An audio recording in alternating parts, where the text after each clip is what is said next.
Hey everyone, it's Jess here with Airbnb Hosting for Beginners. Just wanted to go over a couple of frequently asked questions. This is going to be basically a beginner's guide to Airbnb hosting. So we'll go ahead and get into it. The purpose of this presentation is just to address the most common questions that you might have as a new host and provide you clear insight to help you thrive, be successful, and ultimately make as much money as possible on Airbnb. So what exactly is Airbnb hosting, guys? Airbnb hosting can actually vary depending on what type of host you are. There's co-hosting, which means you can actually partner up with someone who owns the property, meaning you don't need to go have any capital, you don't need to invest in a property, and you can co-host to gain some experience or to just simply make money on Airbnb without owning any property. But essentially, hosting on Airbnb means renting out any type of space. So it could be a room in your house, an entire unit, a house, an apartment, etc., you name it, to travelers. Guys, Airbnb hosting is so diverse. You could even rent out land, you can rent out a camper, you can rent out a tent, all kinds of different stuff is on Airbnb. So it also has the potential to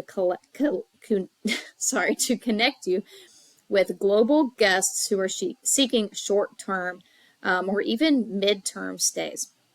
As a host, you manage booking, guest experience, and property maintenance. So how do you get started, guys? Pretty self-explanatory. It's a step-by-step. We'll go into this, more in detail if you need, but create an Airbnb account. Guys, I have a link in the description of this video. If you connect or if you create your account with that link, you'll not only be connected to me where you can ask me questions directly on the Airbnb portal, but you'll also get, I think it's like almost $50 from Airbnb when you host your first stay. So it's a little discount in there for you, or money back from Airbnb if you use the link in the description. But in order to create the account, you follow the steps. You create your listing, upload photos, your descriptions, and any amenities that are included with your space.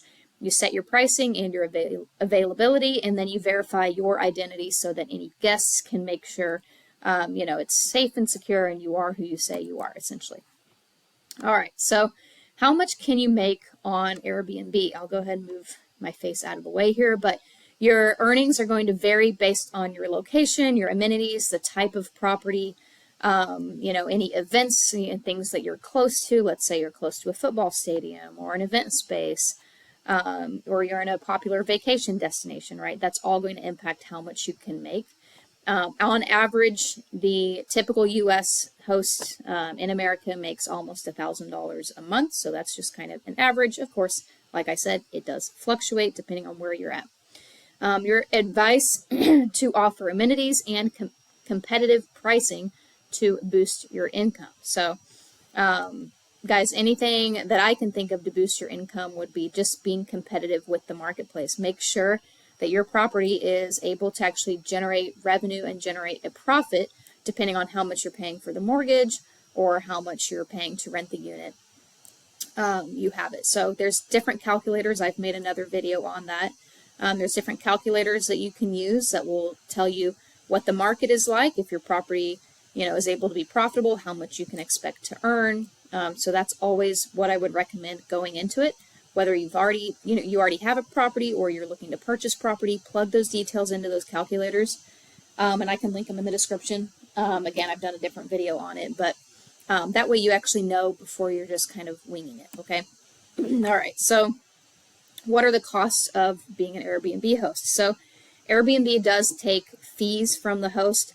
Usually it's about 3%, so it's not something that you are really going to notice. It's not an exorbitant fee, but they do charge a fee for hosting on their platform, of course. Cleaning fees, this is, depends on you, how much, if you're, cleaning it yourself or if you're paying someone to clean it and how much you're paying them. Supplies and maintenance, ongoing costs, toiletries, shampoo, whatever you decide to supply your Airbnb guests with or what you decide to provide in the home. Now, it is important to mention that these are all tax deductible because this is a business that you're running. So when you're buying linens or furniture or toilet paper, anything like that, if that's going to be used for your Airbnb unit, then that's, you can write that off on your taxes. So that's good to know. make sure you keep keep those files, keep those receipts so that you can actually prove that this is what you bought for your unit.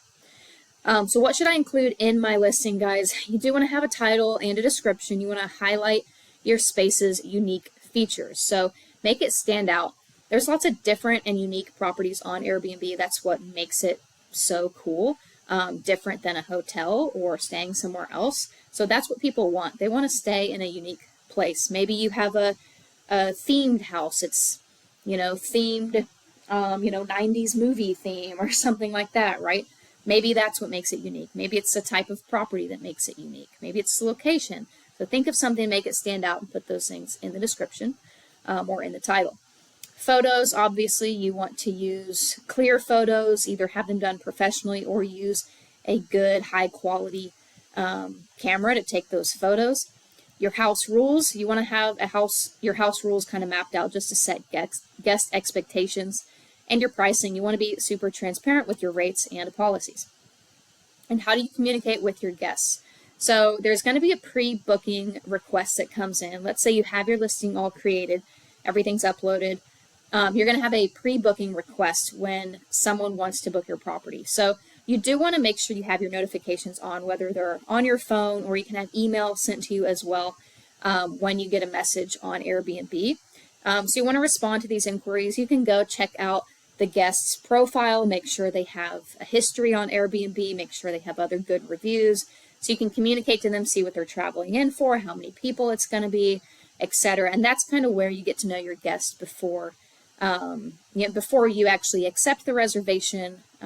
You do want to make sure you take safety into account here. Don't ignore any red flags with communication, and make sure that that person has prior history on Airbnb.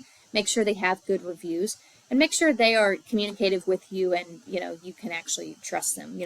Some hosts will go the extra mile and they will ask for the ID of anybody who's staying in the property, or they'll meet them in person and welcome them to the property. You can take it whichever way you choose. During the stay, you do want to make sure you're available. I've had guests reach out to me, and I've also left my phone number with them as well, so that if they need me for an emergency or something, they can always text me or call me. But they can also message you on the Airbnb app. So again, whatever you're comfortable with there. And then after your stay, you're going to request the reviews and feedback. Now, Airbnb will send those messages automatically. But if you are able to contact them, you can always say, thank you so much for your stay. It was great meeting you, whatever the case may be, and ask them, for a review. And you want to use Airbnb messaging tools for secure communication as well, if you don't give them your phone number. So what are Airbnb's cleaning standards? This is another question I get pretty often. Airbnb does have enhanced cleaning protocols, and they have that all on their website. So they do require you to disinfect high-touch areas. That would be like doorknobs, countertops, tabletops, anything like that. Use approved cleaning products, nothing toxic, or something that could maybe harm their animals if your place is animal friendly. So just be conscious of the products that you're using, and then consider a professional cleaning company or a professional cleaner just to keep things consistent, so they always know how to clean your property, know how to set it up for the next guest. Okay, guys, reviews. Reviews are going to come into account when you're trying to gain superhost status. So reviews are super important. Having a bad review can really affect your business, and having great reviews is going to, affect your business in a more positive direction. So you want to provide exceptional hospitality, go above and beyond, be responsive, be respectful, maintain cleanliness, make sure it's welcoming, and have accurate expectations. So don't put anything in the description that's not available to the guests. Don't make your property sound or look better than it is. Don't lie about anything that's in your property. Even if you don't think that your property is 100%, it's fine to be honest about that. If something breaks, tell the guests that, hey, something is broken, we're encountering this issue, or are you okay with that? Whatever the case may be, just make sure that, you set those prior expectations, okay? If there's any issues with guests, I get a lot of questions on this too. So that's where the last one kind of comes into effect, right? You want to make sure that a guest has prior expectations, but if something does go wrong, or they notice something that you forgot to mention, or maybe they just have some type of issue that comes up. You want to be professional about it. I've seen hosts respond to complaints or questions very, taking everything personally, very defensively. Remember, guys, you do want to make sure you keep the guest as happy as possible, as comfortable as possible. So acknowledge their problem, apologize for the inconvenience that it's causing them, depending on how big of the issue is. Communicate that you're having someone over to fix it, or that maybe you'll take some money off of what they're being charged, or, give them some money back. Guys, you do what you think is fit, but be professional about it. Don't get all in arms about it. Just acknowledge their problem, apologize for it, and then do whatever you can to fix it, okay? Or fix it to the best of your ability. All right, guys. Extra amenities. So towels, toiletries, and bedding, those are considered essential items. Those are what people are going to expect your Airbnb to have. Anything extra is going to be like coffee, snacks, maybe a local guide as far as what they want to do, or restaurants in town, or different shows, or something like that. I will say, for a while, I did not have a coffee maker because I don't drink coffee in my unit, and I had a lot of questions about coffee, or where was the best place to get coffee. So I ended up just getting one and putting it out whenever a guest comes to my place, right? So I do have a little like a Keurig thing. It was super inexpensive, but it was just something, a lot of people do drink coffee, so something to make them more comfortable. I've provided snacks. I've even, got people their favorite beverage. You don't have to do that for every guest, but depending on what it is, if it's someone's anniversary, or if it's a surprise, party, whatever, it's okay to ask, hey, I'd love to make this, as welcoming as possible for you. What are some of your favorite snacks or drinks? Okay. And then just leave those out for the guests to have. All right. So this is kind of what I mentioned before. To make sure you're set up for success, you do want to do some market research. Understand your competition, understand other Airbnbs in the area. You can also, there's certain companies or certain websites and software that you can use to look at other listings in the area to see what their titles are, what their descriptions are, how much money they're making, how many bed, baths, and you can see their entire listing setup just to gauge competition in your area. You can see how much they're charging per night. So all that is super helpful when you're creating your listing, just to make sure you are staying competitive and you're not pricing yourself out of the market. Guys, create a welcoming space. Of course, that goes without, saying. Focus on comfort and cleanliness. Okay, so this is our last slide here.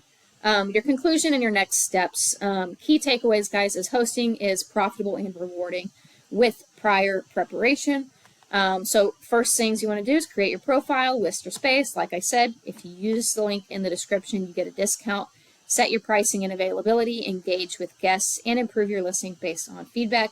For more insights, you can check out any Airbnb hosting resources. They have a great platform on Airbnb.com, so you can actually search any questions that you might have, or of course you can ask them in the description or in the comment section of this video. Ask me any questions or specific videos that you want to see, and I'll do a video on it, or just answer your question in the comments. Like I said, guys, if you want to be connected with me, where you can message me your questions, you can do that with the Airbnb host sign up link below in the description. I also have several resources for you, that are free, that you can download and have access to Airbnb guides and any type of other resources that you might need. So check out the links in the description and let me know what other videos you want to see. Other than that, thanks for watching.